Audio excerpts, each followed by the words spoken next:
Perkenalkan, nama saya Nurhayati Panjaitan, NPM 1801060118.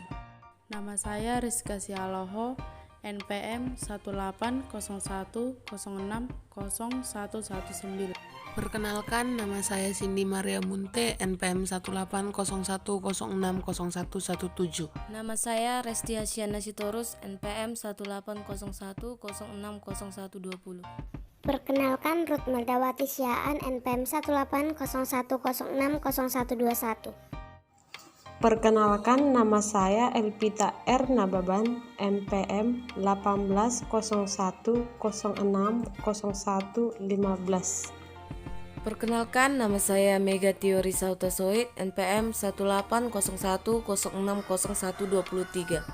Perkenalkan, nama saya Rafael Lamanik, NPM 1801060114. Perkenalkan, nama saya Rizky Januari Dolu Saribu, NPM 1801060110. Menentukan sumber data. Sumber data dalam penelitian adalah subjek dari mana data dapat diperoleh. Dalam penelitian, terdapat dua teknik dalam pengumpulan data. Yang pertama, menggunakan teknik kuesioner atau wawancara. Apabila peneliti menggunakan teknik kuesioner atau wawancara dalam pengumpulan datanya, maka sumber datanya disebut dengan responden, yaitu orang yang merespon atau menjawab pertanyaan-pertanyaan peneliti, baik pertanyaan tertulis maupun lisan. Yang kedua, teknik penelitian yang dilakukan dengan cara observasi, yaitu sumber datanya berupa benda, gerak, atau proses sesuatu. Untuk contohnya, misalnya peneliti yang mengamati tumbuhnya jagung, yang menjadi sumber datanya adalah jagung, dan untuk objek penelitiannya adalah pertumbuhan jagung. Sumber data penulis mengklasifikasikannya menjadi 3 tingkatan huruf P dari bahasa Inggris, yaitu yang pertama, P sama dengan person, sumber data berupa orang, yaitu sumber data yang bisa memberikan data berupa jawaban lisan melalui wawancara atau jawaban tertulis melalui angkat. Yang kedua, P sama dengan place, sumber data berupa tempat, yaitu sumber data yang menyajikan tampilan berupa keadaan diam dan bergerak. Yang ketiga, P sama dengan paper, sumber data berupa simbol, yaitu sumber data yang menyajikan tanda-tanda berupa huruf, angka, gambar, atau simbol-simbol lainnya. Jenis data dikelompokkan menjadi 3, yaitu data kualitatif dan data kuantitatif. Kedua, data menurut dimensi waktu. Dan yang ketiga, data menurut sumber. Data kuantitatif terbagi menjadi 2, yaitu data yang diukur dalam satu skala numerik atau angka. Kemudian, data kualitatif, yaitu data yang tidak dapat diukur dalam skala. Data kuantitatif dibagi menjadi 2. Yang pertama, data interval, yaitu data yang diukur dengan jarak di antara 2 titik pada skala yang sudah diketahui. Contohnya seperti suhu udara. Yang kedua, data rasio, yaitu data yang diukur dengan suatu proporsi. Contohnya, persentase jumlah pengangguran di Sumatera Utara. Data kualitatif. Data kualitatif terbagi menjadi 2, yaitu data nominal dan data ordinal. Data nominal dan data ordinal itu merupakan statistik non-parametrik ataupun data yang kualitatif yang tidak terdapat operasi matematika. Data nominal yang pertama, data nominal itu memiliki kategorisasi ataupun pengklasifikasian dan masing-masing datanya setara ataupun tidak ada tingkatan. Yang kedua, data nominal itu tidak dapat dilakukan dalam operasi matematika.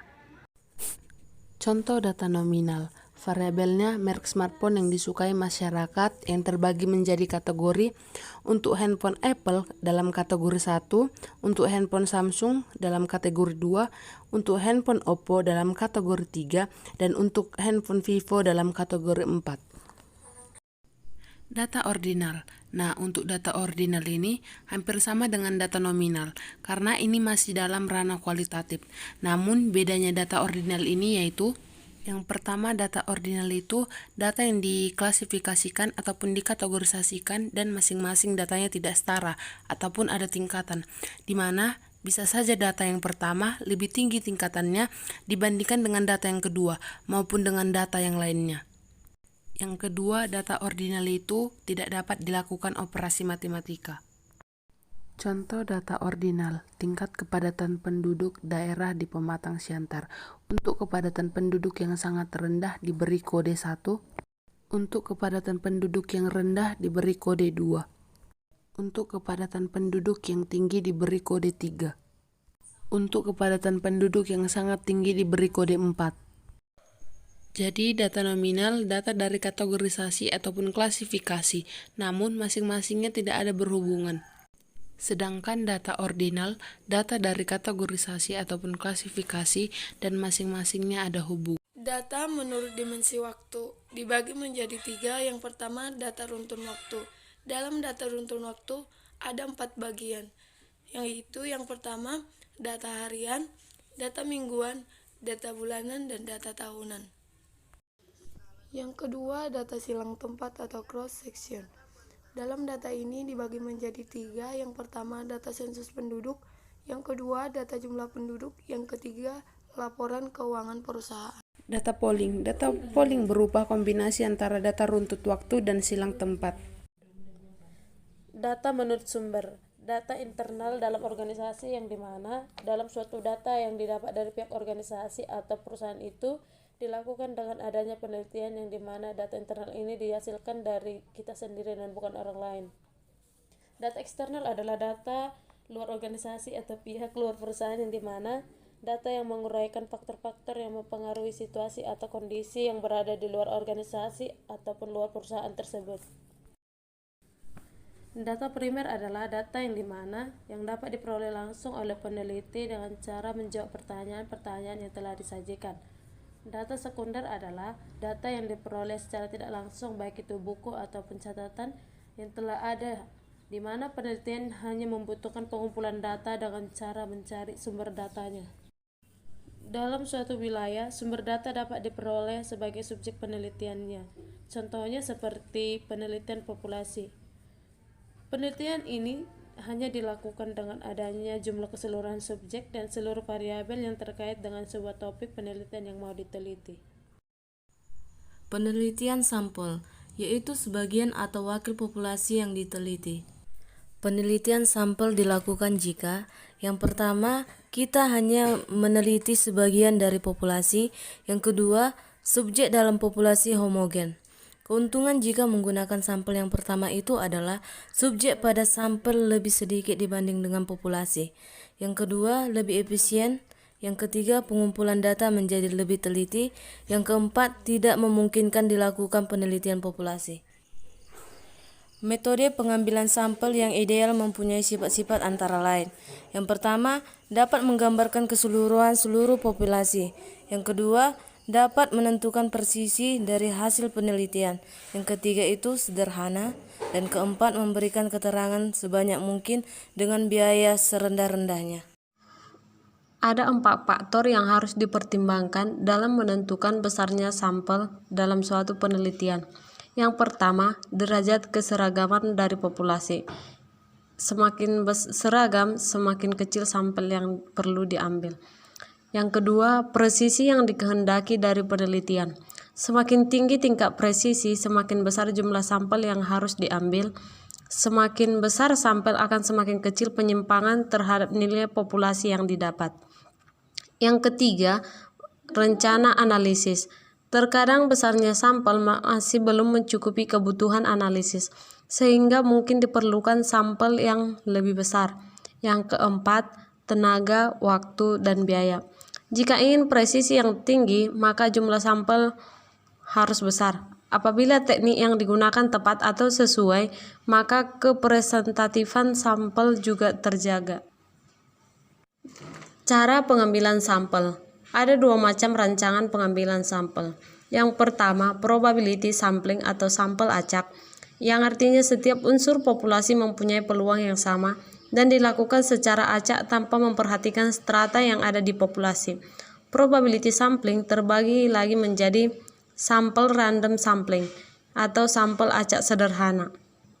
Suatu teknik pengambilan sampel atau elemen secara acak, di mana setiap elemen atau anggota populasi memiliki kesempatan yang sama untuk terpilih menjadi sampel. Ada dua metode pengambilan sampel acak sederhana.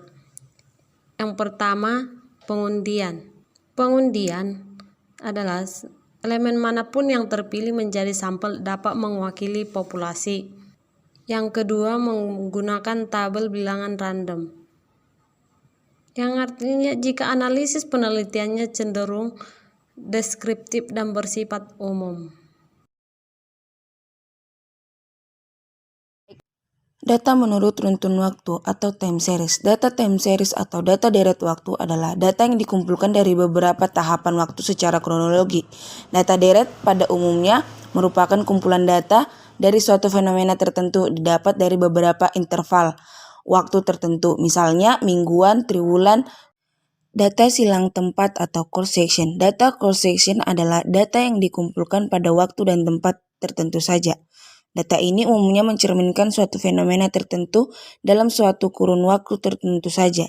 Data silang digunakan untuk mengamati respon dalam periode yang sama. 3. Data polling. Data polling adalah kombinasi antara data runtun waktu dan silang tempat. Misalnya, kita ingin mengamati perilaku pendapat asli daerah untuk masing-masing kabupaten per kota selama 10 tahun terakhir. Misal, jumlah data silang tempat terdiri atas 4 kabupaten dan 1 kota, sedangkan runtun waktunya yang diamati 10 tahun. Maka jumlah observasi yang dimiliki banyaknya 50. Tentang non-probability sampling. Non-probability sampling ada berbagai jenis, yaitu sistem sampling, yang artinya yang sudah ditentukan. Contoh, kita akan mengambil sampel dengan urutan anggota populasi yang tersedia. Jika ada 500 orang, kemudian kita akan tentukan sistem pengambilan. Contoh, sampelnya jaraknya 25 orang atau kelipatan 5 atau kelipatan 10, maka ini disebut sebagai sistem sampling. 2. Kuota sampling, ini artinya terpenuhinya kuota tertentu yang sudah ditetapkan. Contohnya, kita akan mengambil sampel 10 orang ahli yang menguasai perhotelan, maka kita akan menentukan karakteristik yang dibutuhkan. Kemudian sampel diambil hingga memenuhi kuota yang ditentukan 10 orang. Ketiga, purposive sampling, artinya didasarkan atas tujuan tertentu. Contohnya, saya akan memilih 10 orang mahasiswa yang memiliki usaha online, maka saya akan langsung mewawancara mahasiswa, kemudian menunjuk 10 mahasiswa yang sudah memiliki usaha online sesuai dengan syarat yang saya tentukan.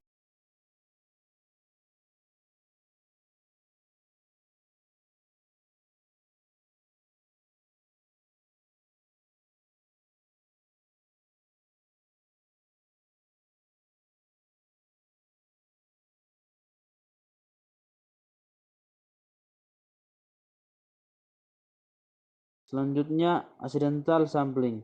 Siapa saja yang ditemui dan dianggap cocok untuk sumber data, maka dijadikan sampel.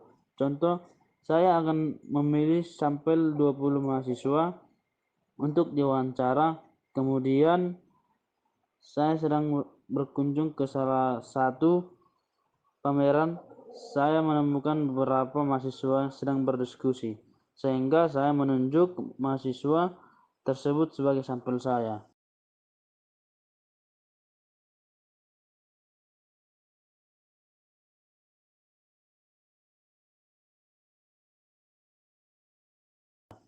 Selanjutnya, snowball sampling, artinya mula-mula jumlah sampel yang sedikit, tapi semakin lama semakin banyak. Contoh, saya akan mewawancara 10 orang general manager hotel. Kemudian saya kenal si A sebagai general manager salah satu hotel.